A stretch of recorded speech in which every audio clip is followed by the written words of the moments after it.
저는 지금도 그날의 찬바람을, 손끝의 동상을, 그리고 그 아이의 눈빛을 잊을 수가 없습니다. 1978년 겨울, 서울 중랑천변 시장 골목이었습니다.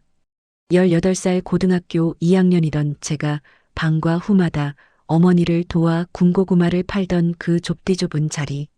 낡은 리어카 위에 놓인 양철 화덕에서 피어오르던 하얀 김은 제 얼굴을 데웠지만 발끝만큼은 언제나 얼어붙어 있었습니다. 고구마요. 따끈따끈한 군고구마.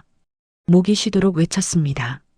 학교 교복 위에 어머니의 낡은 파카를 덧입고 뜨개실로 짠 목도리를 목에 칭칭 감고서요.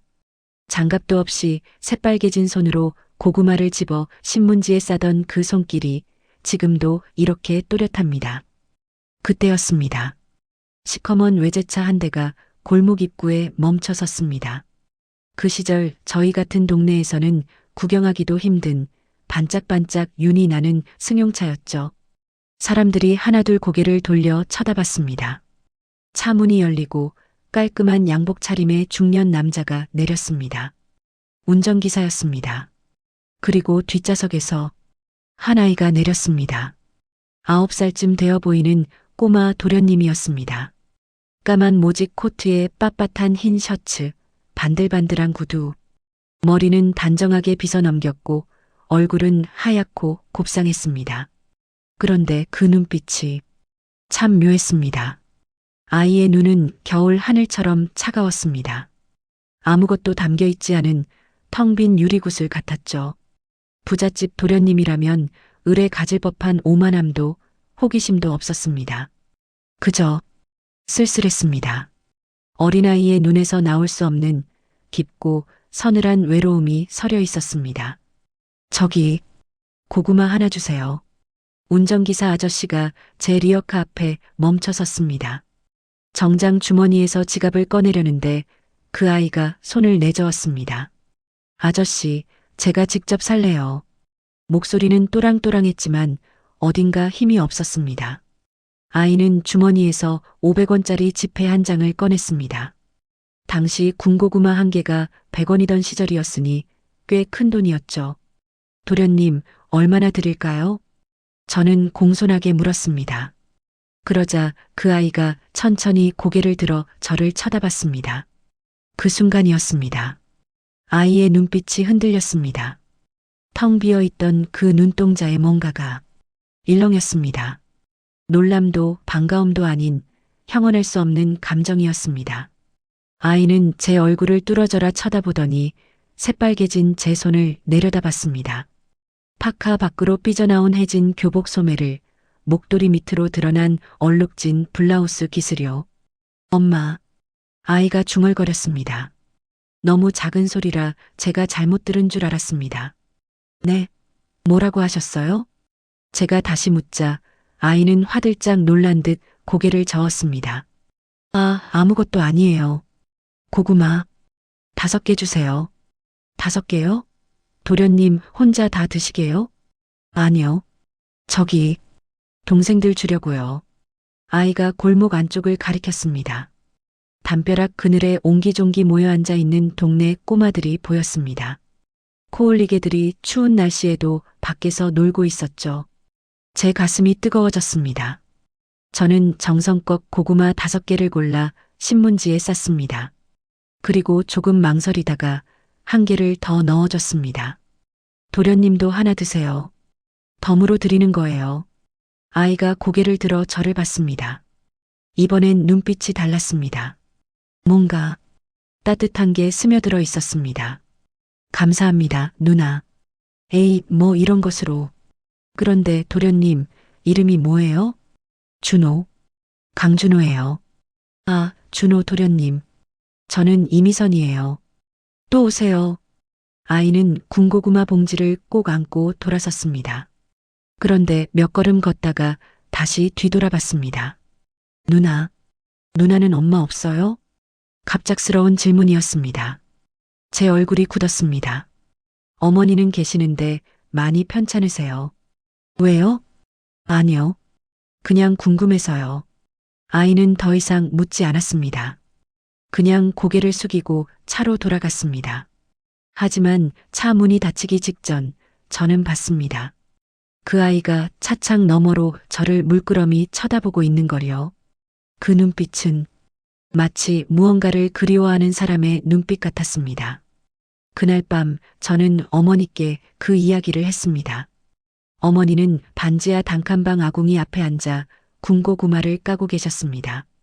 폐결핵으로 누워 계시다가 겨우 일어나신 참이었습니다. 마른 기침을 하시며 손수건으로 입을 가리시는 어머니의 손은 앙상한 뼈만 남아 있었습니다. 엄마, 오늘 신기한 애를 만났어. 그래, 어떤 애인데? 재벌집 아들 같은데. 참 이상한 애야. 나한테 엄마 있냐고 물어보더라고. 어머니는 고구마를 까던 손을 멈추셨습니다. 그의 어머니를 잃었나 보구나. 엄마는 어떻게 알아? 사람 눈빛은 거짓말을 못한단다. 미선아. 특히 뭔가를 간절히 그리워하는 눈은 감출 수가 없지. 어머니는 먼 산을 바라보듯 창밖을 응시하셨습니다. 엄마도 그랬어. 너희 아버지 돌아가시고 나서 길 가다가도 아버지 뒷모습 같은 사람만 보면 따라갔었단다. 나중에 보면 전혀 다른 사람인데도 그 순간만큼은 아버지가 살아 돌아온 것만 같았지. 어머니의 눈가가 촉촉해졌습니다. 그 애도 그런 거야. 너한테서 어머니의 무언가를 받나 보다. 미선아, 그 애가 또 오거든 잘해주렴. 돈 있고 없고는 중요하지 않아. 그 아이의 마음이 얼마나 허전할지 엄마는 알 것 같구나. 저는 고개를 끄덕였습니다. 그런데 그때는 몰랐습니다. 그 아이 강준호가 제 인생을 완전히 바꿔놓을 거라는 걸. 그리고 그 인연이 얼마나 기구하고 애틋하게 이어질지 저는 전혀 상상도 못했습니다. 다음 날도 그 다음 날도 준호는 나타나지 않았습니다. 저는 혹시나 하는 마음에 리어카를 전날과 똑같은 자리에 세웠습니다. 학교가 끝나면 곧장 달려와 고구마를 팔았죠. 겨울바람이 살을 애는 듯 차가웠지만 왠지 그 자리를 지키고 싶었습니다. 그러던 어느 날 오후였습니다. 누나, 익숙한 목소리가 들렸습니다. 고개를 들자 준호가 웃으며 달려오고 있었습니다. 이번에는 운전기사 없이 혼자였습니다. 교복을 입고 있었는데 명문 초등학교 제복이었습니다. 준호 도련님, 혼자 왔어요? 네. 오늘 학원 끝나고 아저씨한테 여기 데려다 달라고 했어요. 근데 아저씨는 차에서 기다리고 있어요. 준호는 헐레벌떡 숨을 몰아쉬었습니다. 뛰어온 모양이었습니다. 오늘도 고구마 사러 온 거예요? 네. 근데 누나, 저 궁금한 게 있어요. 뭔데요? 준호는 잠깐 망설이더니 조심스럽게 물었습니다. 누나는 왜 고구마를 팔아요? 학교는요? 제 얼굴이 붉어졌습니다. 부끄러운 질문이었습니다. 학교는 다니고 있어요. 근데 엄마가 편찮으셔서 제가 학비랑 생활비를 벌어야 해요. 아버지는요?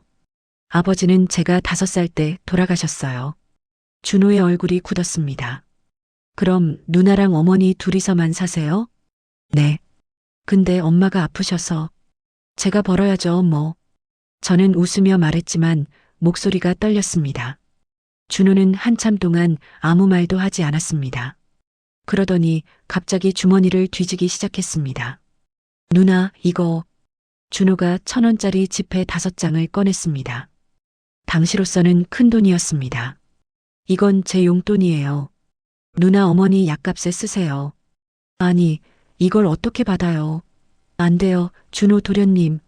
아니에요, 누나. 전 용돈이 많아요. 할아버지가 매달 주시거든요. 근데 전 쓸 데가 없어요.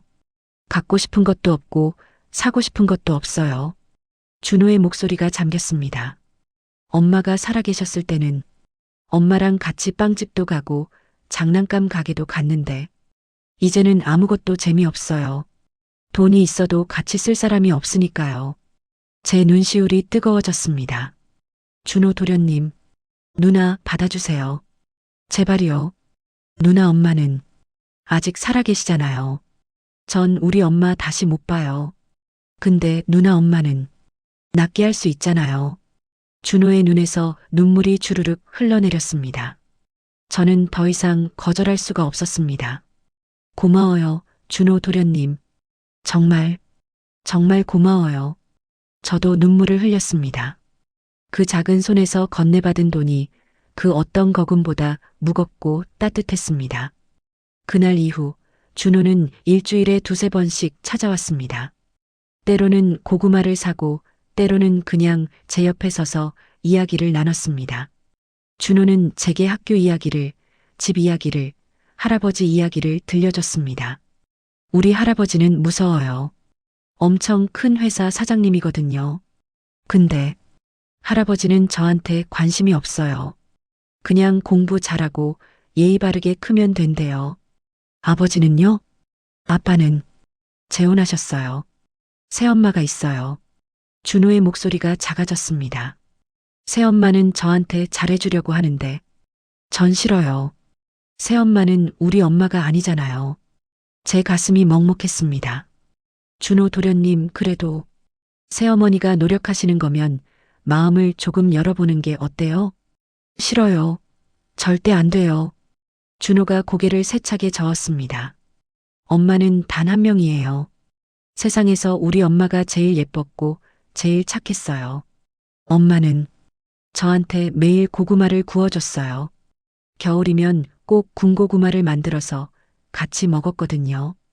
그래서 군고구마를 좋아하는 거예요? 네. 군고구마 냄새만 맡아도 엄마 생각이 나요. 준호는 제 리어카에서 피어오르는 고구마 김을 물끄러미 쳐다봤습니다. 그래서 누나한테 온 거예요. 누나가 고구마 구울 때 엄마가 옆에 있는 것 같거든요. 그 말을 듣는 순간 저는 깨달았습니다. 이 아이가 저를 찾아오는 건 고구마 때문이 아니라는 걸, 잃어버린 어머니를 그리워하는 마음 때문이라는 걸. 저는 준호의 머리를 쓰다듬었습니다. 준호 도련님, 그럼 앞으로 자주 오세요. 누나가 매일 고구마 구워 놓을게요. 정말요? 그럼요. 약속이에요. 준호는 처음으로 환하게 웃었습니다. 그 웃음이 겨울 햇살처럼 따스했습니다. 하지만 행복한 시간은 오래가지 못했습니다. 그로부터 한 달 뒤 어머니의 병세가 급격히 악화되었습니다. 기침을 하실 때마다 피가 섞여 나왔고 결국 어머니는 입원하셨습니다. 저는 병원비를 마련하느라 밤낮으로 일했습니다.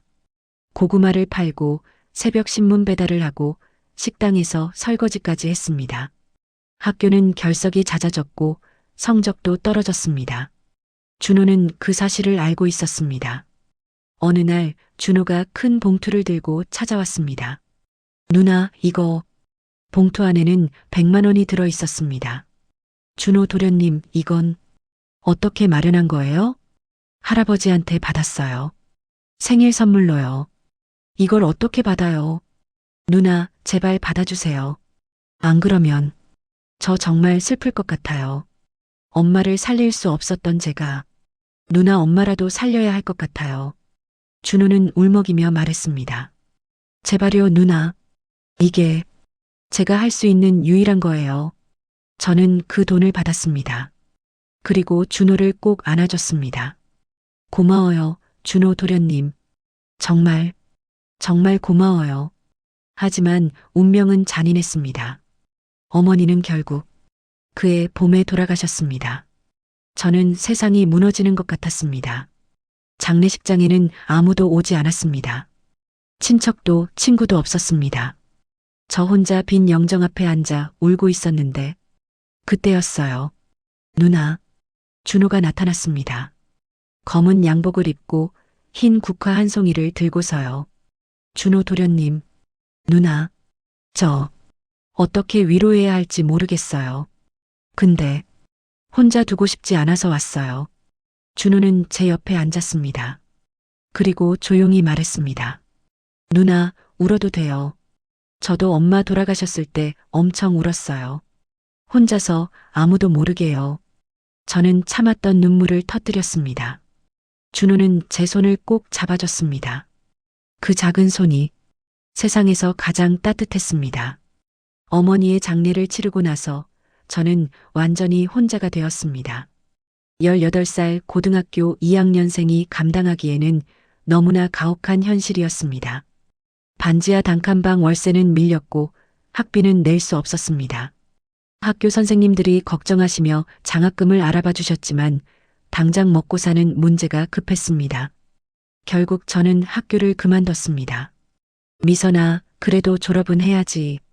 담임 선생님이 눈물을 글썽이며 말씀하셨지만 저는 고개를 저었습니다. 선생님 괜찮아요.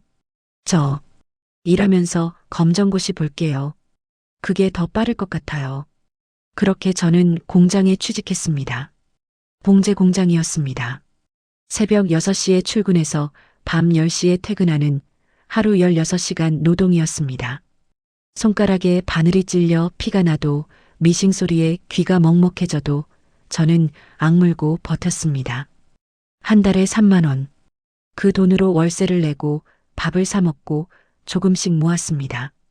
준호는 그 사실을 몰랐습니다. 아니, 제가 숨긴 겁니다. 장례식 이후로 준호를 만나지 않았습니다. 시장 골목에도 가지 않았고 군고구마도 팔지 않았습니다. 준호가 저를 찾으러 왔을지도 모르지만 저는 일부러 피했습니다. 왜냐하면 부끄러웠으니까요. 학교도 그만두고 공장 여공이 된 제 모습을 준호에게 보이고 싶지 않았습니다. 그 아이는 재벌가의 후계자였고 저는 이제 아무것도 아닌 사람이었으니까요. 하지만 운명은 참 묘했습니다. 그로부터 2년 후 1980년 가을이었습니다. 저는 20살이 되어 있었고 여전히 그 봉제 공장에서 일하고 있었습니다. 검정고시는 합격했지만 대학 갈 형편은 아니었습니다. 그저 하루하루 성실히 일하며 언젠가 작은 가게라도 차리는 게 꿈이었습니다. 어느 토요일 오후였습니다. 공장이 쉬는 날이라 오랜만에 시장에 나갔습니다. 반찬거리를 사려고요. 그런데 시장 입구에서 저는 그를 다시 만났습니다. 미선 누나? 익숙하면서도 낯선 목소리였습니다. 고개를 드는 순간 저는 숨이 멎었습니다. 강준호였습니다. 하지만 제가 기억하던 그 꼬마 도련님이 아니었습니다. 키가 훌쩍 자라 있었고 목소리도 변성기를 지난 듯 굵어져 있었습니다. 11살. 중학교 1학년이 된 준호는 교복을 단정하게 차려입고 있었습니다. 준호. 도련님? 누나. 정말 누나 맞죠? 그동안 어디 계셨어요? 제가 얼마나 찾았는지 아세요? 준호가 달려왔습니다. 눈빛은 여전했습니다. 그때 그 쓸쓸하고 외로운 눈빛. 하지만 지금은 뭔가 간절함이 더해져 있었습니다. 저 그냥 이사 갔어요. 거짓말이에요. 누나, 전 알아요. 어머니 돌아가시고 나서 학교 그만두셨다는 거. 제 얼굴이 하얗게 질렸습니다. 어떻게? 제가 알아봤어요. 누나 학교에 물어봤어요. 선생님이 걱정하시던데요. 왜 저한테 말씀 안 하셨어요? 준호의 목소리가 떨렸습니다. 저는 누나가 혼자 힘들어 하실까봐 매일 걱정했어요. 그런데 누나는 왜 연락도 안 하셨어요? 미안해요, 준호 도련님. 저는 그냥 부끄러웠어요. 뭐가 부끄러워요? 저 이제 아무것도 아니잖아요. 학교도 못 다니고 공장에서 일하고 도련님은 명문 중학교 다니시는데 제가 어떻게 그게 뭐가 중요해요? 준호가 소리쳤습니다. 사람들이 돌아봤습니다. 누나, 저한테는 누나가 제일 중요한 사람이에요. 엄마 없는 저한테 누나가 유일하게 따뜻하게 대해준 사람이었어요. 준호의 눈에서 눈물이 흘렀습니다. 제발 다시는 사라지지 마세요. 네, 저도 울었습니다. 미안해요. 정말 미안해요, 준호 도련님. 준호는 제 손을 꼭 잡았습니다. 누나, 이제 도련님이라고 부르지 마세요. 그냥 준호라고 불러주세요. 하지만 저한테 누나는 특별한 사람이에요. 격식 차리지 말아요. 저는 고개를 끄덕였습니다. 알았어, 준호야. 준호가 처음으로 활짝 웃었습니다. 그날 이후 준호와 저의 인연은 다시 이어졌습니다. 하지만 이제는 달랐습니다. 준호는 더 이상 어린아이가 아니었습니다. 키도 제만큼 자랐고 생각도 깊어졌습니다. 그리고 무엇보다 저를 대하는 태도가 변했습니다. 준호는 일주일에 한 번씩 찾아왔습니다. 토요일 오후 제가 공장에서 일하는 시간이 끝날 때쯤이면 어김없이 나타났습니다. 누나, 오늘 저녁 뭐 드셨어요? 아직 못 먹었어. 집 가서 라면이라도 끓여 먹으려고. 그럼 제가 사드릴게요. 뭐 드시고 싶으세요? 아니야, 준호야. 내가 학생인데 어떡해. 누나, 전 용돈 많아요. 그리고 누나랑 같이 밥 먹는 게 제일 좋아요. 준호는 그렇게 저를 작은 중국집으로 데려갔습니다. 짜장면 2그릇을 시키고 군만두도 시켰습니다. 저는 오랜만에 배불리 먹었습니다. 준호야, 너 학교 생활은 어때? 그냥 그래요. 공부는 잘하는 편이에요. 할아버지가 1등만 하라고 하시거든요. 친구는 많아? 준호가 잠시 멈칫했습니다. 친구요? 글쎄요. 같이 노는 애들은 있는데 진짜 친구는 없는 것 같아요. 왜? 다들 제가 재벌 손자라는 걸 알잖아요. 그러니까 진심으로 대하는 게 아니라 그냥 잘 보이려고 하는 것 같아요. 준호의 목소리에 쓸쓸함이 묻어 있었습니다. 집에서도 마찬가지예요. 아빠는 회사 일로 바빠서 저한테 관심 없고 새엄마는 착한 척하지만 저를 귀찮아하는 거 느껴져요. 동생이 생겼거든요. 이복 동생이요. 이제 다들 그 애만 예뻐해요. 제 가슴이 아팠습니다. 준호야. 괜찮아요, 누나. 익숙해졌어요. 전 원래 혼자니까요. 준호가 씁쓸하게 웃었습니다. 그래서 누나가 더 소중해요. 누나만이 제게 진짜로 대해주는 유일한 사람이거든요. 저는 준호의 손을 잡았습니다. 준호야, 힘들면 언제든지 누나한테 와. 알았지? 네, 누나. 세월은 그렇게 흘러갔습니다.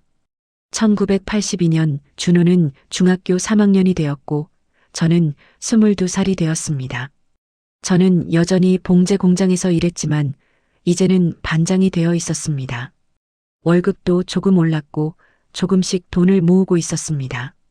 언젠가 작은 옷가게를 차리는 게 꿈이었습니다. 준호는 놀라울 정도로 성장해 있었습니다.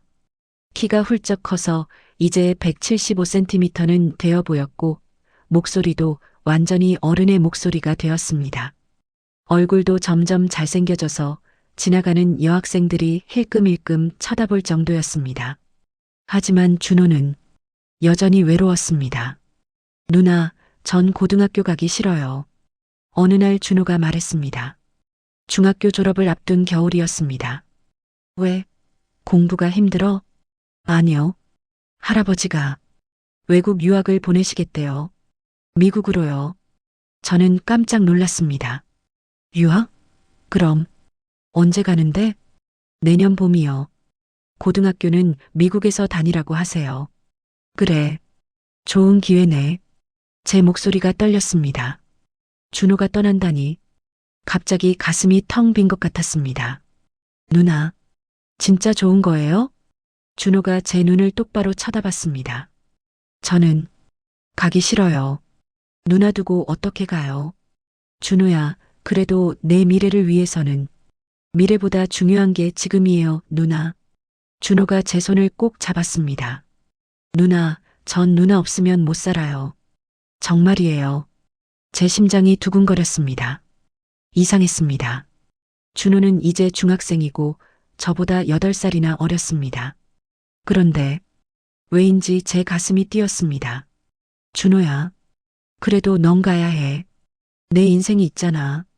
그럼 누나도 같이 가요. 뭐? 누나, 미국 가요. 저랑 같이요. 준호야, 그게 무슨 소리야. 내가 어떻게 할아버지한테 말씀드릴게요. 누나를 제 가정교사로 데려가고 싶다고요. 가정교사? 나는 고등학교도 제대로 못 나왔는데. 그건 핑계예요.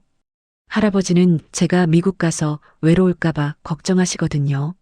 제가 누나가 필요하다고 하면 허락하실 거예요. 준호의 눈빛이 간절했습니다. 누나, 제발이요. 저 혼자 두지 마세요. 결국 저는 준호를 따라 미국으로 갔습니다. 준호의 할아버지 강성재 회장은 처음에는 난색을 표했습니다. 하지만 준호가 완강하게 고집을 부렸고 결국 허락이 떨어졌습니다. 할아버지, 전 미선 누나 아니면 싫어요.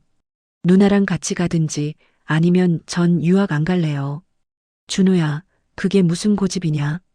그 처자가 뭔데? 제게는 엄마 같은 사람이에요. 준호의 말에 회장님의 표정이 굳었습니다. 그래, 알았다. 데려가거라. 대신 너는 반드시 좋은 대학에 가야 한다. 알겠느냐? 네, 할아버지. 1983년 봄, 저는 23세 나이에 미국 땅을 밟았습니다. LA 근교의 한적한 동네였습니다. 준호는 그곳의 사립고등학교에 입학했고, 저는 준호의 생활보조인이라는 이름으로 함께 생활했습니다. 준호는 놀라운 속도로 영어를 배웠습니다. 원래 머리가 좋았지만 무엇보다 열심히 했습니다. 매일 밤늦게까지 공부했고 주말에도 도서관에 갔습니다. 준호야, 너무 무리하지 마. 건강해쳐. 괜찮아요, 누나. 전 할아버지께 약속했잖아요. 좋은 대학 가겠다고요. 그래도 누나, 전 꼭 성공하고 싶어요. 준호가 창밖을 내다보며 말했습니다. 그래야 누나를 지킬 수 있으니까요. 제 얼굴이 빨개졌습니다. 지킨다니, 그게 무슨 소리야. 누나는 제가 지킬 거예요. 평생요.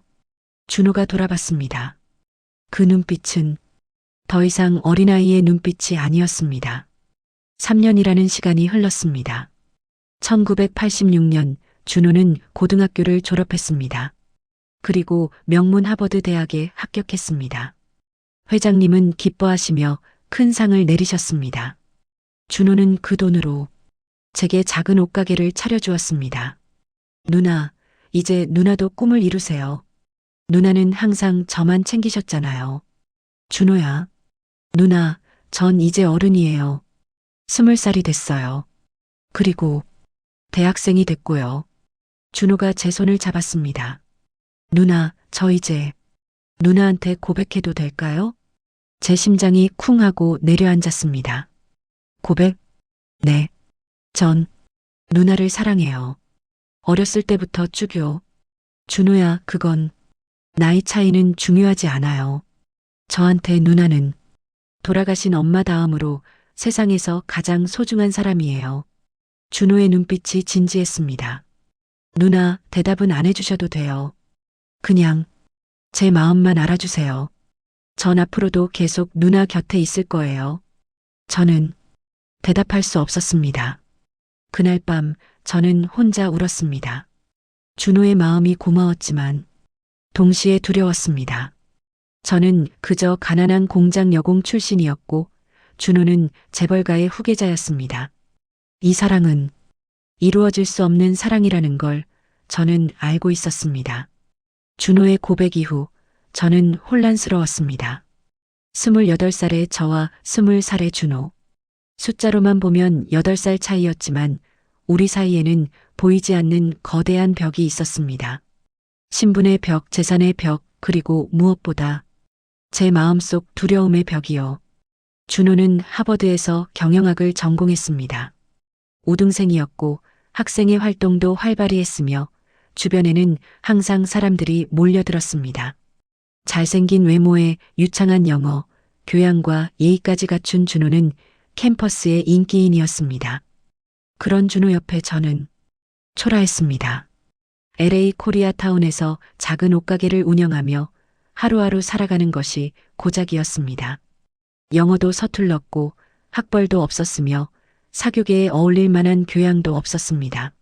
누나, 오늘 저녁에 시간 있어요?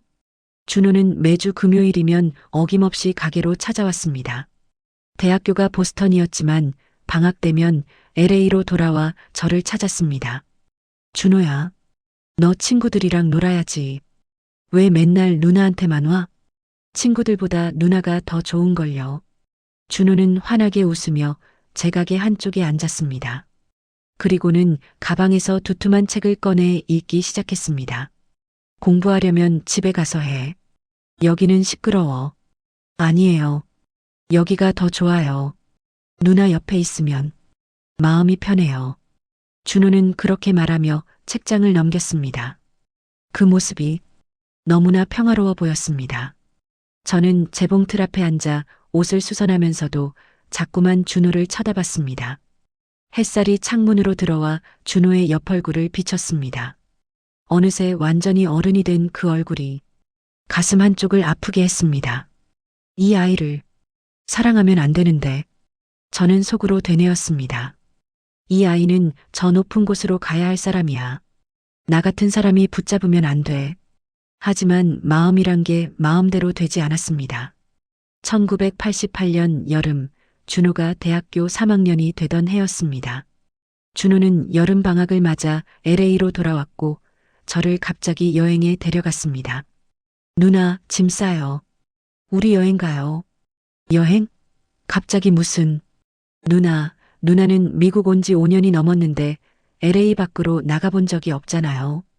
제가 데려가고 싶어요. 하지만 가게는 일주일만요. 제발요, 누나.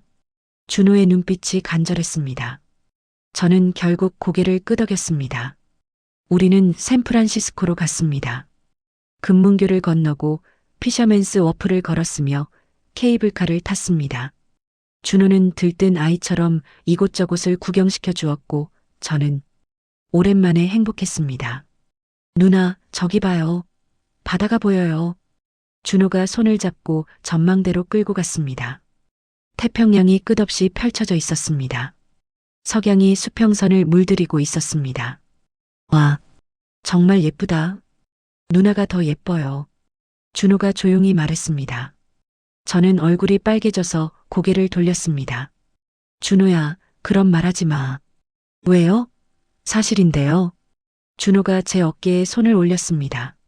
누나, 전 진심이에요. 누나를 정말 사랑해요. 준호야, 대답 안 해주셔도 돼요. 그냥 제가 얼마나 진지한지만 알아주세요. 준호의 목소리가 떨렸습니다.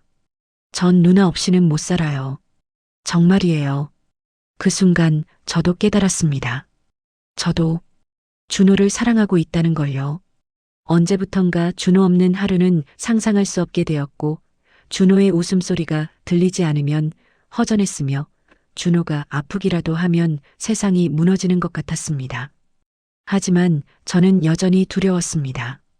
준호야, 우리 안 돼. 왜요? 너는 재벌가의 후계자이고 나는 나이가 8살이나 많고 나는 그냥 가난한 여자일 뿐이야. 그게 뭐가 중요해요? 중요하지. 내 할아버지가, 내 아버지가 절대 허락하지 않으실 거야. 준호의 얼굴이 굳었습니다. 그럼 허락을 받으면 되잖아요. 그게 쉽게 되는 일이야? 전 꼭 할 거예요. 누나, 믿어주세요. 준호가 제 손을 꼭 잡았습니다. 전 포기 안 할 거예요. 절대로요. 하지만 현실은 잔인했습니다. 그해 가을, 준호의 할아버지 강성재 회장이 갑자기 미국으로 날아왔습니다. 준호야, 나와봐라. 호텔 스위트룸에서 회장님은 준호를 불렀습니다. 저는 밖에서 기다리고 있었는데 안에서 고함 소리가 들렸습니다. 내 놈이 지금 뭐 하는 짓이야? 할아버지, 그 처자랑 연애한다며? 내가 미쳤구나? 저는 숨이 막혔습니다.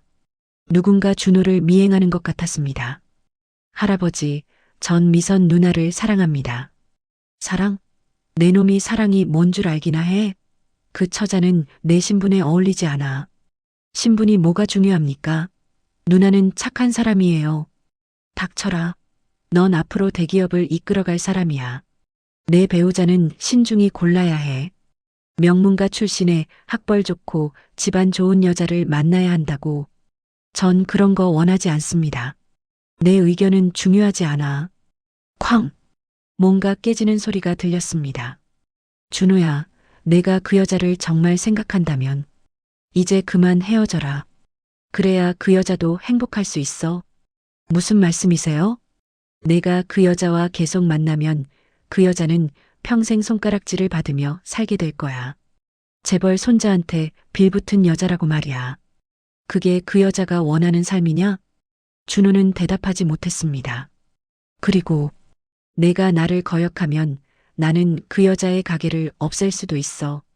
그 여자가 이 나라에서 살 수 없게 만들 수도 있지. 내가 원하면 얼마든지 가능해. 할아버지, 그러시면 안 됩니다. 그럼 내 말을 들어라. 그 여자와 헤어져라. 그게 서로를 위한 길이야. 문이 열렸습니다. 회장님이 나왔습니다. 저와 눈이 마주쳤습니다. 미선 씨, 네, 회장님. 당신도 들었을 테니 더 말할 필요는 없겠지. 현명한 선택을 하시오. 회장님은 그렇게 말하고 떠났습니다.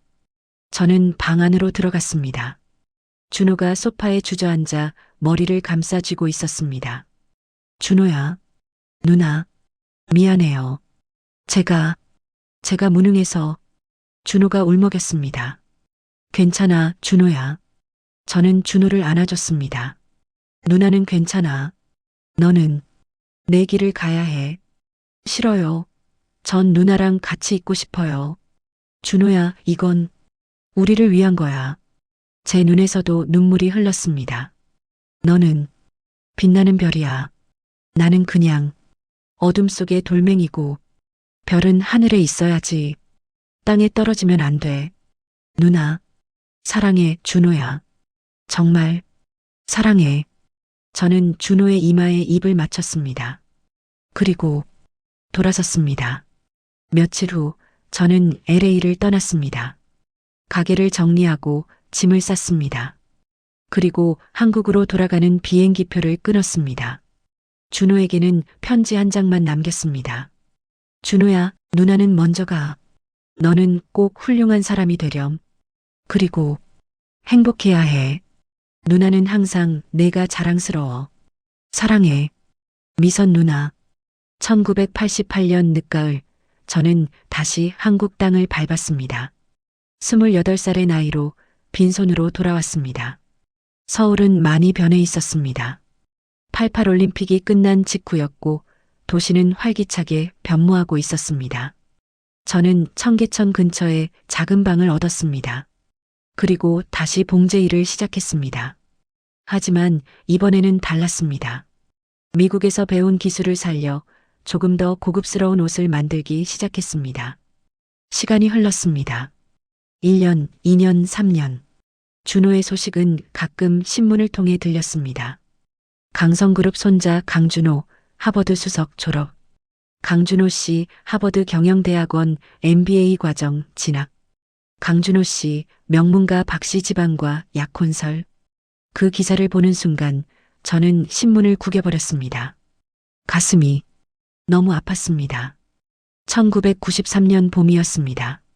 저는 33세 나이가 되어 있었고 이제 제법 알려진 디자이너가 되어 있었습니다. 작은 부티크를 운영했고 몇몇 연예인들이 제 옷을 입어주기도 했습니다. 그날도 평범한 하루였습니다. 가게 문을 열고 손님을 맞이하고 옷을 수선하고. 그런데 오후 5시쯤이었습니다. 가게 문이 열렸습니다. 어서 오세요. 인사를 하다가 저는 굳어버렸습니다.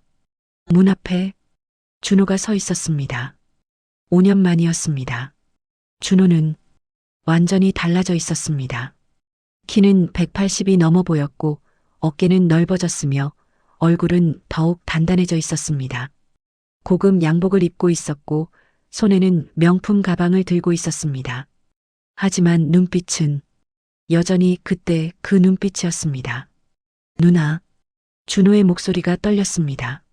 준호, 아, 저도 떨렸습니다. 찾았어요.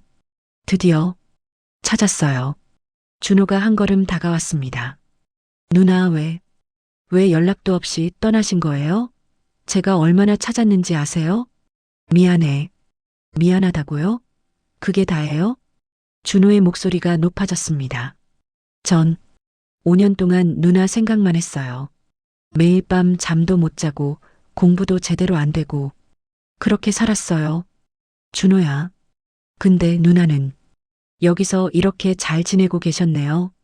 준호의 눈에 눈물이 고였습니다.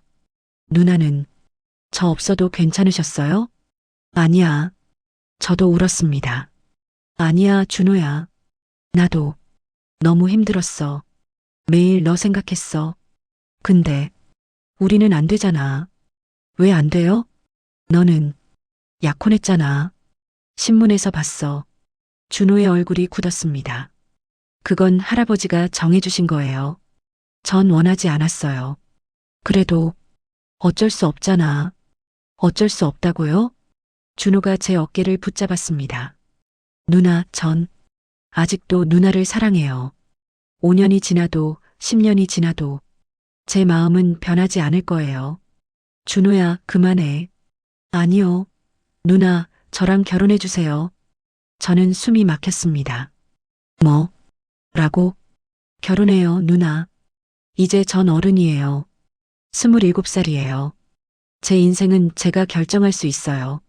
하지만 내 할아버지는 할아버지를 설득할 거예요. 아니면 회사를 포기하고 누나랑 살 거예요. 안 돼. 제가 소리쳤습니다. 그건 안 돼, 준호야. 넌 그 자리에 있어야 해. 많은 사람들이 너를 필요로 해. 전 누나가 더 필요해요. 준호가 제 손을 잡았습니다. 누나, 제발 제 곁에 있어 주세요. 저는 대답할 수 없었습니다. 하지만 제 마음은 이미 정해져 있었습니다. 준호의 청혼 이후 제 인생은 완전히 뒤바뀌었습니다. 준호는 매일같이 제 가게로 찾아왔습니다. 아침에 출근하기 전에도 저녁 퇴근 후에도 주말이면 하루 종일 제 곁을 지켰습니다. 마치 제가 다시 사라질까봐 두려워하는 것처럼요. 준호야, 회사 일은 괜찮아? 너 이러다가 할아버지한테 혼나는 거 아니야? 괜찮아요, 누나. 전 제 일은 확실히 하니까요. 준호는 웃으며 대답했지만 그 눈가에는 피곤함이 서려 있었습니다. 회사에서는 임원들 사이에서 후계자 수업을 받으며 혹독한 훈련을 받고 있다는 걸 저도 알고 있었습니다. 누나, 다음 주 일요일에 시간 있어요? 왜? 할아버지께서 누나를 만나보고 싶으시대요. 저는 손에 쥐고 있던 바늘을 떨어뜨렸습니다. 뭐라고? 제가 말씀드렸어요. 누나랑 결혼하고 싶다고요. 준호야, 내가 그러지 말라고 했잖아. 누나, 전 진심이에요. 할아버지도 한번 만나보시겠다고 하셨어요. 거절하시진 않으셨어요. 준호의 눈빛이 간절했습니다. 제발 누나, 한 번만 만나주세요. 그럼 할아버지도 누나가 얼마나 좋은 사람인지 아실 거예요. 1993년 4월 어느 일요일 저는 평생 잊지 못할 만남을 가졌습니다. 강남의 한 고급 한정식 레스토랑이었습니다. 저는 손에 땀을 쥐고 준호를 따라 들어갔습니다. 제가 가진 옷 중 가장 단정한 투피스를 입었지만 그곳에 있는 사람들에 비하면 초라하기 짝이 없었습니다. 할아버지 모시고 왔습니다. 준호가 문을 열었습니다. 방 안에는 강성재 회장이 앉아 계셨습니다. 칠순이 넘으셨지만 여전히 카리스마가 넘치는 분이었습니다. 매서운 눈빛으로 저를 위아래로 훑어봤습니다. 앉게. 예, 회장님. 저는 떨리는 손으로 자리에 앉았습니다. 이미선 씨 맞나? 네, 회장님. 나이는 33입니다. 학력은 고등학교 중퇴했습니다. 하지만 검정고시는 합격했습니다. 회장님의 눈빛이 차갑게 식었습니다. 집안은 부모님 모두 돌아가셨습니다. 친척도 없습니다. 지금 뭐하나? 작은 옷가게를 운영하고 있습니다. 회장님은 한참 동안 아무 말씀도 하지 않으셨습니다. 그 침묵이 칼날처럼 날카로웠습니다. 이미선 씨. 네, 회장님. 솔직히 말해보게. 자네는 우리 준호의 재산을 노리고 접근한 것 아닌가? 저는 숨이 막혔습니다. 할아버지. 준호가 벌떡 일어났습니다. 그게 무슨 말씀이세요? 누나는 그런 사람 아니에요. 앉아, 준호야. 내가 이미선 씨에게 물어본 거야. 회장님은 준호를 제지하고 저를 노려봤습니다. 대답하게, 아닙니다, 회장님. 제 목소리가 떨렸습니다.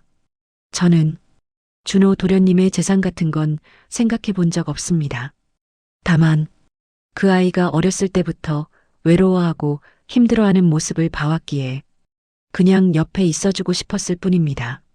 그럼 지금은 우리 준호가 청혼했다고 들었는데 저는 거절했습니다.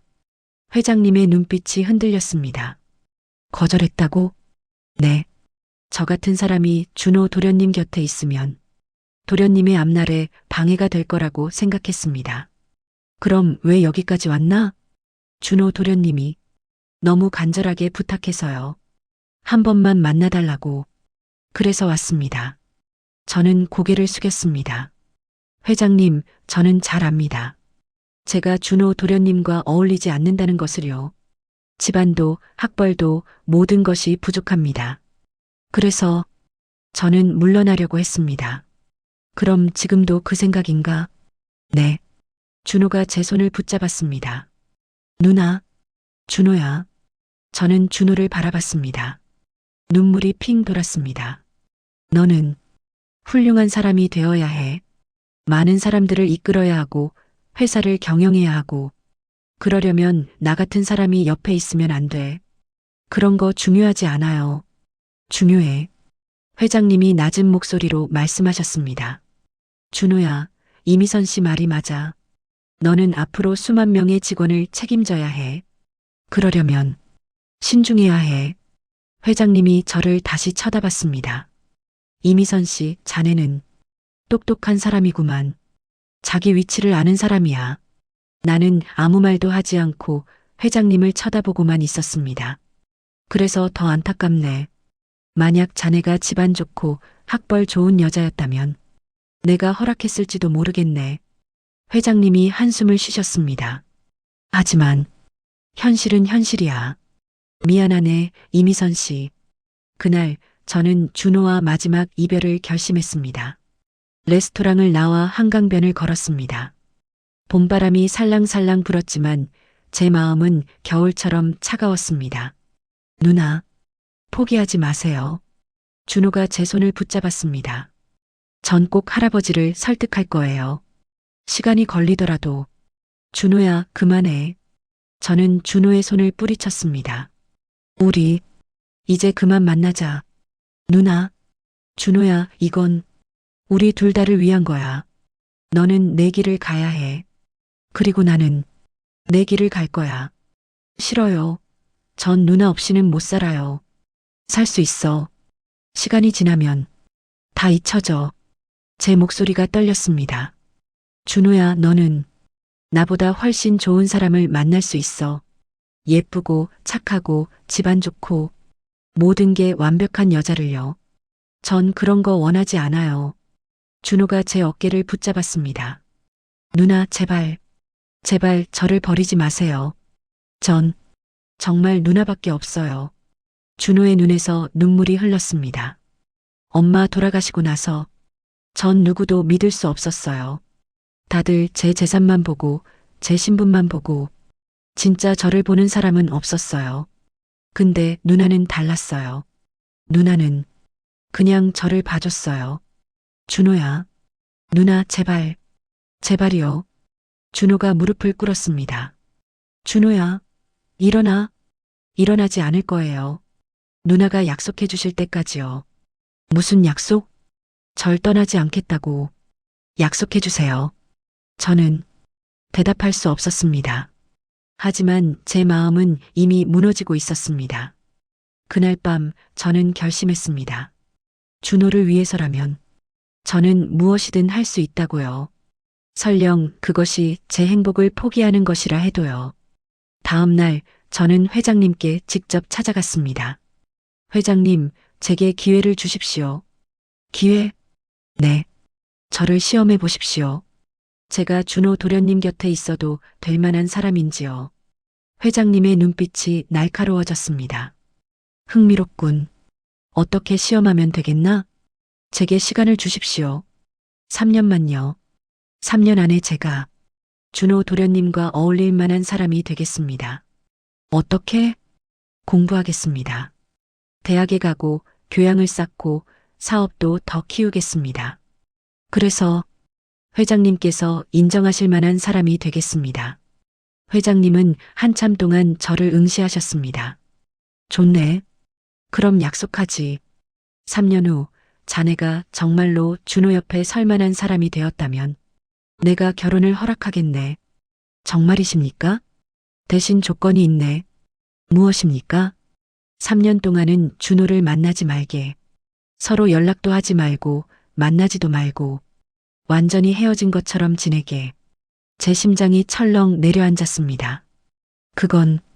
그게 싫으면 지금 당장 포기하게. 어떻게 할 텐가? 저는 주먹을 꽉 쥐었습니다. 알겠습니다. 약속하겠습니다. 그날 저녁 저는 준호에게 마지막 편지를 썼습니다. 준호야, 나는 3년 동안 너를 만날 수 없어. 하지만 포기한 건 아니야. 나는 너를 위해 더 나은 사람이 될 거야. 그러니까 너도 기다려줘. 3년 후 나는 내 옆에 당당히 설 수 있는 사람이 되어 돌아올게. 사랑해, 준호야. 미선. 그렇게 저의 치열한 3년이 시작되었습니다. 33세 나이에 저는 대학 입시를 준비했습니다. 검정고시 성적으로 야간 대학에 입학했고, 낮에는 가게를 운영하며 밤에는 강의를 들었습니다. 경영학을 전공으로 선택했고, 영어 공부도 다시 시작했습니다. 잠은 하루에 4시간, 주말도 없이 일하고 공부했습니다. 가게도 키웠습니다. 작은 부티크에서 시작해 직원을 고용하고 지점을 하나 더 냈습니다. 백화점에 입점하기 위해 밤낮으로 디자인을 연구했고 패션쇼에도 참가했습니다. 1994년, 1995년, 1996년. 세월은 빠르게 흘렀습니다. 준호의 소식은 신문을 통해서만 들렸습니다. 강준호 상무 신규 사업 론칭 성공. 강준호 상무 미국 실리콘밸리 방문. 강준호 상무 올해의 젊은 경영인상 수상. 기사를 볼 때마다 가슴이 뛰었습니다. 조금만 더 기다려, 준호야. 그리고 드디어 1996년 봄이 찾아왔습니다. 3년이라는 긴 시간이 흘렀고 저는 많은 것을 잃었습니다. 대학을 졸업했고 회사는 중견기업으로 성장했으며 저는 이제 패션업계에서 알아주는 디자이너가 되어 있었습니다. 그날 저는 회장님을 다시 찾아뵈었습니다. 회장님, 약속하신 3년이 지났습니다. 그렇군. 회장님은 저를 위아래로 훑어봤습니다. 많이 변했네, 이미선 씨. 감사합니다. 대학도 졸업했다고? 네. 경영학 학위를 받았습니다. 사업은? 직원이 20명이 넘었고 연 매출 10억을 달성했습니다. 회장님이 빙그레 웃으셨습니다. 대단하네. 정말 대단해. 그럼 약속을 지켜주시겠습니까? 회장님은 한참 동안 침묵하셨습니다. 그리고 천천히 고개를 끄덕이셨습니다. 좋네. 약속은 약속이니까. 준호와 결혼을 허락하지. 제 눈에서 눈물이 흘렀습니다. 감사합니다. 정말 감사합니다, 회장님. 하지만 한 가지만 더 물어보겠네. 네, 말씀하십시오. 이미선 씨, 자네는 정말로 준호를 사랑하나? 네. 제 목숨보다 더요. 그럼 준호를 위해서라면 무엇이든 할 수 있나? 네. 무엇이든요. 회장님의 눈빛이 깊어졌습니다. 그 말 잊지 말게. 언젠가 그 말을 증명해야 할 날이 올 테니까. 저는 그 말의 의미를 몰랐습니다. 하지만 곧 알게 될 것이었습니다. 그 약속이 얼마나 무거운 것인지를요. 1996년 여름 저는 38배 나이에 마침내 준호를 다시 만났습니다. 3년이라는 기나긴 시간이었습니다. 1095일 26,280시간. 매 순간이 칼날 같았고 매일 밤이 지옥 같았습니다.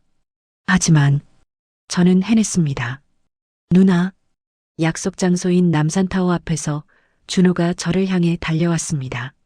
30살이 된 준호는 완벽한 남자가 되어 있었습니다. 키는 183cm, 단단한 체격, 카리스마 넘치는 눈빛, 회사의 전무이사가 되어 임원진을 이끌고 있다는 소식을 들었습니다. 미선 누나, 준호가 저를 꽉 안았습니다. 사람들이 쳐다봤지만 준호는 개의치 않았습니다. 보고 싶었어요. 정말, 정말 보고 싶었어요. 준호의 목소리가 떨렸습니다. 나도 그랬어, 준호야. 저도 울었습니다. 3년 동안 참았던 눈물이 한꺼번에 쏟아졌습니다. 누나, 정말 대단해요. 제가 신문에서 봤어요. 누나 회사 이야기, 패션쇼 이야기. 정말 자랑스러웠어요. 너도 잘하고 있더라. 신규 사업 성공시켰다며? 네. 근데 그것보다 중요한 건 누나예요.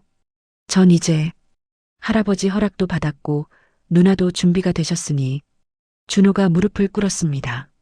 그리고 주머니에서 작은 상자를 꺼냈습니다. 이미선 누나, 저와 결혼해 주시겠습니까? 상자를 열자 눈부신 다이아몬드 반지가 햇살을 받아 반짝였습니다. 저는 대답할 수 없었습니다. 너무 행복해서 목이 메어서 그저 고개만 끄덕였습니다. 네, 준호야. 결혼할게. 준호가 제 손가락에 반지를 끼워 주었습니다. 그리고 일어서서 제 입술에 키스했습니다. 세상이 멈춘 것 같았습니다. 18년. 처음 만난 1978년 겨울부터 지금 1996년 여름까지 18년이라는 긴 여정 끝에 우리는 마침내 하나가 되었습니다. 하지만 행복은 오래가지 못했습니다. 결혼 준비가 한창이던 어느 날이었습니다. 가을이 깊어가던 10월이었습니다. 준호로부터 급한 전화가 왔습니다. 누나, 지금 당장 병원으로 와주세요. 할아버지께서. 제 얼굴이 하얗게 질렸습니다. 무슨 일이야? 할아버지께서 쓰러지셨어요. 급성 심근경색이래요. 저는 곧장 병원으로 달려갔습니다. 중환자실 앞에는 준호의 가족들이 모여 있었습니다. 준호의 아버지 강태준 사장, 새어머니, 그리고 이복 동생들, 모두들 심각한 표정이었습니다. 준호야, 누나. 준호가 제 손을 꼭 잡았습니다. 그 손이 차갑게 떨리고 있었습니다. 의사 선생님이 고비를 넘기기 어려울 거라고 하셨어요. 시간이 흘렀습니다. 밤이 되고 새벽이 되었습니다. 그리고 동이 트기 직전 중환자실 문이 열렸습니다. 보호자분들 들어오세요. 회장님께서 의식을 회복하셨습니다. 우리는 모두 안으로 들어갔습니다. 침대에 누워 계신 회장님은 너무나 약해 보이셨습니다. 산소호흡기를 끼고 온몸에 선이 연결되어 있었습니다. 할아버지, 준호가 다가갔습니다. 준호야, 왔구나. 회장님의 목소리는 가늘게 떨렸습니다. 네, 할아버지. 괜찮으세요? 이제 시간이 얼마 안 남은 것 같구나. 할아버지, 그런 말씀하지 마세요. 아니다, 준호야. 나도 알아. 이제 정리할 때가 된 것 같다. 회장님이 저를 보셨습니다. 이미선 씨도 왔구나. 네, 회장님. 고맙네. 3년 약속 잘 지켜줘서 죄송합니다, 회장님. 제가 회장님을 이렇게. 아니야. 자네 잘못이 아니네. 회장님이 힘겹게 숨을 쉬셨습니다. 준호야, 이리 가까이 와봐라. 네, 할아버지. 너는 이제 회사를 이끌어야 한다. 내 아버지는 능력이 부족해. 하지만 너는 다르지. 너는 내가 본 중에 가장 뛰어난 경영자야. 할아버지. 하지만 한 가지 조건이 있다. 회장님의 목소리가 낮아졌습니다. 미선 씨와의 결혼은 1년만 미뤄라. 저와 준호는 동시에 놀랐습니다. 할아버지, 그게 무슨. 듣거라, 준호야. 내가 죽으면 회사는 혼란에 빠질 거다. 주주들은 불안해할 것이고 경쟁사들은 공격해 올 거야. 그때 내가 안정적으로 회사를 이끌려면 결혼 소식 같은 건 발표하면 안 돼. 주주들이 내가 여자 때문에 정신 못 차린다고 생각할 테니까. 하지만 1년이면 충분해. 1년 동안 내가 능력을 증명하고 회사를 안정시키면 그때 결혼해라. 그럼 아무도 뭐라 하지 않을 거야. 회장님이 저를 보셨습니다. 미선 씨, 자네는 어떻게 생각하나? 저는 준호를 바라봤습니다. 준호의 눈빛이 흔들리고 있었습니다. 할아버지를, 회사를, 저를 모두 지켜야 하는 그 무게가 느껴졌습니다. 알겠습니다, 회장님. 제가 대답했습니다. 1년 기다리겠습니다. 누나, 준호가 제 손을 붙잡았습니다. 괜찮아, 준호야. 우리 이미 18년을 기다렸잖아. 1년쯤은 아무것도 아니야. 저는 웃으며 말했지만 가슴 한쪽이 무너지는 것 같았습니다. 일주일 후 강성재 회장은 세상을 떠나셨습니다. 장례식장은 조문객들로 북적였습니다. 정계, 재계, 언론계 인사들이 모두 찾아와 조의를 표했습니다. 저는 멀리서 지켜봤습니다. 상주로 서 있는 준호의 모습이 보였습니다. 검은 상복을 입고 수없이 많은 사람들에게 절을 하는 모습이 너무나 외로워 보였습니다. 준호야, 힘내. 저는 마음속으로 응원했습니다. 장례를 치르고 난 후 준호는 곧바로 회장 자리에 올랐습니다. 30살의 나이로 대기업 총수가 된 것입니다. 언론은 열광했습니다. 30대 최연소 재벌 총수 탄생, 강준호 회장, 신경영 시대 선언. 하지만 준호에게는 지옥 같은 나날이었습니다. 임원들은 준호를 무시했고 주주들은 불안해했으며 경쟁사들은 끊임없이 공격해왔습니다. 준호는 하루에 18시간씩 일했고 주말도 없이 회의에 참석했습니다. 저는 그런 준호를 멀리서 지켜봤습니다. 전화도 거의 못했고 만나지도 못했습니다. 가끔 심야에 문자 한 통이 올 뿐이었습니다. 누나, 보고 싶어요. 조금만 더 기다려주세요. 저는 대답했습니다. 괜찮아. 천천히 해. 누나는 여기 있어. 그렇게 1년이 흘렀습니다. 1997년 가을, 준호는 마침내 회사를 안정시켰습니다. 신규 사업을 성공시켰고 주가는 2배로 올랐으며 임원들도 준호를 인정하기 시작했습니다. 누나, 어느 날 저녁 준호가 제 가게로 찾아왔습니다. 준호야, 누나, 드디어 끝났어요. 이제 우리 결혼할 수 있어요. 준호가 저를 안아 올렸습니다. 준호야, 잠깐, 사람들이 봐. 괜찮아요. 이제 전 아무것도 두렵지 않아요. 준호가 저를 빙글빙글 돌렸습니다. 누나, 다음 주에 결혼식 날짜 잡아요. 아니, 내일 당장 시청 가서 혼인신고부터 해요. 에이, 그렇게 급하게.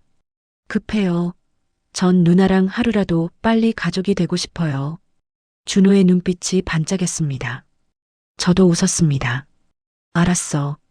그럼 내일 가자. 하지만 운명은 또다시 우리를 시험했습니다. 그날 밤 준호에게 급한 전화가 왔습니다. 회장님, 큰일 났습니다. 비서실장의 다급한 목소리였습니다. 무슨 일이야? IMF예요.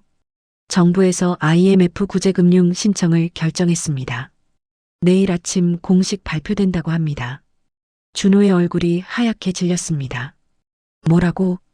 은행들이 모두 대출 회수에 나섰습니다. 우리 회사도 자금난이 심각합니다. 당장 유동성 위기예요. 준호는 곧장 회사로 달려갔습니다.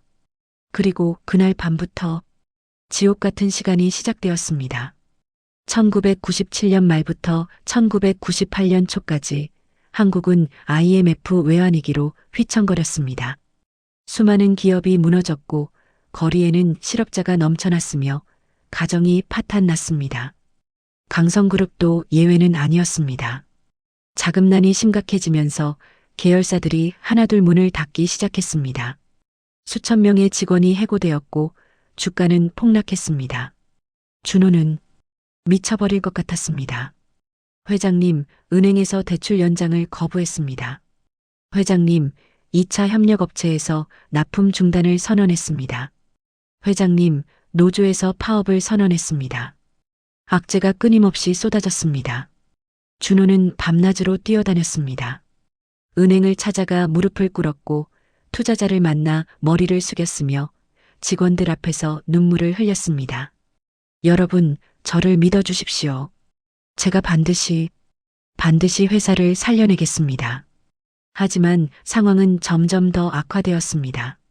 그리고 마침내 최악의 순간이 찾아왔습니다. 1998년 3월 주채권은행에서 통보가 왔습니다.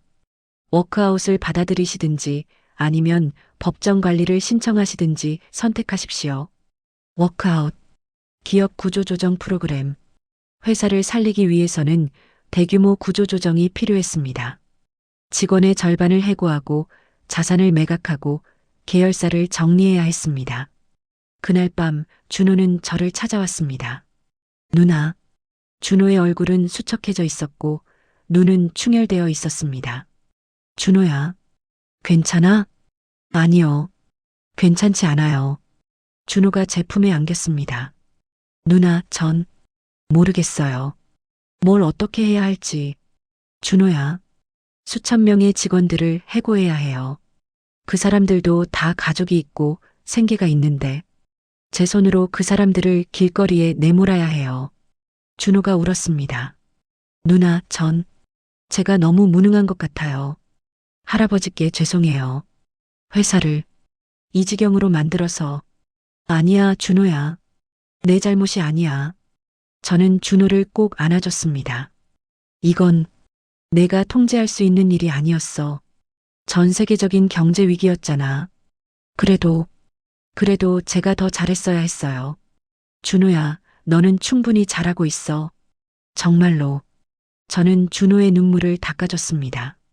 지금은 힘들지만 이것도 지나갈 거야. 그러니까 힘내. 알았지? 준호가 고개를 끄덕였습니다. 누나, 결혼은 조금 더 미뤄야 할 것 같아요. 그럴 줄 알았어. 저는 씁쓸하게 웃었습니다. 괜찮아, 준호야. 회사가 먼저야. 우리 결혼은 나중에 해도 돼. 누나, 지금은 내가 회사를 살리는 게 중요해. 그 사람들의 일자리를 지키는 게 중요하고, 우리 결혼은 그 다음이야. 저는 준호의 손을 꼭 잡았습니다. 누나는 기다릴 수 있어. 얼마든지. 그로부터 1년 후 1999년 여름이었습니다. 준호는 마침내 회사를 살려냈습니다. 혹독한 구조조정을 단행했고 새로운 사업에 투자했으며 해외 시장을 개척했습니다. 그리고 마침내 흑자로 돌아섰습니다. 회장님, 축하드립니다. 임원들이 박수를 쳤습니다. 준호는 겨우 웃을 수 있었습니다. 그날 저녁 준호가 저를 찾아왔습니다. 누나, 응? 이제 정말 결혼해요. 또 무슨 일이 생기는 거 아니야? 저는 농담처럼 말했지만 사실 두려웠습니다. 아니에요. 이번에는 정말이에요. 준호가 제 손을 잡았습니다. 누나, 우리 21년을 기다렸어요. 이제 충분히 기다렸잖아요. 그러네. 21년이나. 저는 준호의 손을 꼭 잡았습니다. 그럼 결혼하자, 준호야. 1999년 10월 9일. 저는 41의 나이에, 준호는 33의 나이에 마침내 부부가 되었습니다. 결혼식은 소박했습니다. 호텔 대연회장을 빌릴 수도 있었지만 저희는 작은 예식장을 택했습니다. 가까운 지인들만 초대했고 화려한 장식도 없었습니다. 하지만 그 어떤 결혼식보다 행복했습니다. 신랑, 신부 입장하겠습니다. 행진곡이 울려 퍼졌습니다. 저는 순백의 웨딩드레스를 입고 준호의 팔을 잡았습니다. 준호는 턱시도를 입고 환하게 웃고 있었습니다. 버질로드를 걸으며 저는 지난 시간들을 떠올렸습니다. 1978년 겨울 군고구마를 팔던 그 추운 날, 9살 꼬마 도련님이 저를 처음 봤던 그날, 엄마, 준호가 중얼거렸던 그 말이 이제야 이해되었습니다. 준호는 제게서 돌아가신 어머니의 모습을 본 것이 아니었습니다. 제게서 따뜻함을 본 것이었습니다. 사랑을 본 것이었습니다. 자신을 있는 그대로 받아줄 사람을 본 것이었습니다. 그리고 그 따뜻함이 21년이라는 세월을 거쳐 마침내 영원한 사랑이 된 것입니다. 신랑 신부 서약하겠습니다. 강준호 씨, 이미선 씨를 아내로 맞이하여 기쁠 때나 슬플 때나 부유할 때나 가난할 때나 건강할 때나 아플 때나 죽음이 두 사람을 갈라놓을 때까지 사랑하고 존중하며 신의를 지킬 것을 약속하십니까? 예, 약속합니다. 준호의 목소리가 떨렸습니다. 이미선 씨, 강준호 씨를 남편으로 맞이하여 기쁠 때나 슬플 때나 부유할 때나 가난할 때나 건강할 때나 아플 때나 죽음이 두 사람을 갈라놓을 때까지 사랑하고 존중하며 신의를 지킬 것을 약속하십니까? 예, 약속합니다. 제 목소리도 떨렸습니다. 그럼 이제 신랑은 신부에게 키스해도 좋습니다. 준호가 제 베일을 들어 올렸습니다. 그리고 입을 맞췄습니다. 세상이 멈춘 것 같았습니다. 21년이라는 긴 여정, 수많은 시련과 고난, 이별과 재회, 눈물과 웃음, 그 모든 것이 이 한 번의 키스에 담겨 있었습니다. 그로부터 25년 후, 2024년 겨울, 저는 이제 64살이 되었습니다. 준호는 58살이 되어 여전히 회사를 이끌고 있지만, 이제는 후계자 교육에 더 힘을 쓰고 있습니다. 저희에게는 두 아이가 있습니다. 아들 하나, 딸 하나. 모두 훌륭하게 자라 각자의 길을 걷고 있습니다. 오늘도 저는 준호와 함께 한강변을 걷습니다. 여보, 춥지 않아요? 준호가 제 목에 목도리를 감아줍니다. 괜찮아요. 당신은? 저도 괜찮아요. 우리는 손을 꼭 잡고 걷습니다. 겨울바람이 불어옵니다. 하지만 이제는 춥지 않습니다. 준호의 손이 저를 따뜻하게 해주니까요. 여보, 우리 처음 만난 게 언제죠? 1978년 겨울이었죠. 46년 전이네요. 46년. 긴 시간이네요. 그러게요. 그때 당신은 꼬마였는데. 에이, 당신도 그때 18살 처녀였잖아요. 우리는 웃습니다. 여보, 후회한 적 없어요? 제가 물었습니다. 뭐요? 저랑 결혼한 거요. 당신은 더 좋은 사람을 만날 수도 있었잖아요. 준호가 걸음을 멈췄습니다. 그리고 저를 똑바로 쳐다봤습니다. 여보, 당신이 최고예요. 세상에서 제일 좋은 사람이에요. 에이, 거짓말. 진심이에요. 준호가 제 손을 꼭 잡았습니다. 당신이 없었으면 전 여기까지 못 왔을 거예요. 당신이 옆에 있어줘서 힘들 때마다 응원해줘서 제가 여기까지 올 수 있었어요. 저야말로요. 준호 씨가 없었으면 저는 아직도 혼자 외롭게 살고 있었을 거예요. 우리는 서로를 꼭 안았습니다. 한강 위로 석양이 집니다. 붉은 노을이 하늘을 물들입니다. 여보, 저기 봐요. 준호가 강 건너편을 가리켰습니다. 뭐가 있어요? 저기 군고구마 파는 사람이 보여요. 제 가슴이 뛰었습니다. 우리는 천천히 그쪽으로 걸어갔습니다. 정말로 누군가 리어카를 끌고 군고구마를 팔고 있었습니다. 젊은 여자였습니다. 추운 날씨에도 밝게 웃으며 손님들에게 고구마를 건네주고 있었습니다. 고구마 2개 주세요. 준호가 말했습니다. 네, 따끈따끈해요. 여자가 군고구마를 신문지에 싸서 건네줬습니다. 준호가 하나를 제게 건넸습니다. 자, 여보. 우리 처음 만났을 때처럼요.